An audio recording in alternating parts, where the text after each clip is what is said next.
It's as good as we were hoping it was going to be. Rankin moving into our district is tough, of course. They don't lose anybody off that team. And, it's just Coach, you going to get interviewed? It's one of those things. Out of, baby. We were hoping it wasn't going to be us, Sterling City and Rankin, all in the same district, so we got lucky there and dodged Sterling City. But of course, we'll still play them in a non-district game. But that was my worst fear, was being in there with Sterling City and Rankin.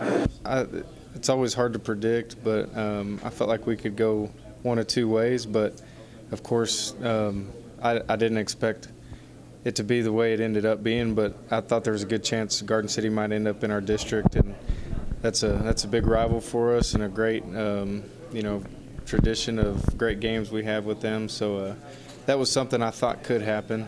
So now that that's happened, we just got to move forward and get all the rest of our schedule filled in. And it's still a tough region. I mean, this region, Region 2, has always been tough in Division 1 6-man. So, we're going to have to be ready to go. We're going to have to get a bunch of young kids ready to play. And I think we got our schedule set up and to help that along and have those young kids ready to play once the district rolls around. Borden County moving out, I mean, especially after this year, that was and Sterling City kind of moving out of that district, it changes things up a little bit. So overall, it ought to be another great year. A lot of good teams in our region, but it'll be interesting to see how it all plays out. We're looking forward to a good non-district schedule. I think it's going to be very challenging for us. And like I said, just having to replace so many kids that we're having to replace, I think it's a good schedule to get us going to where we need to be by district.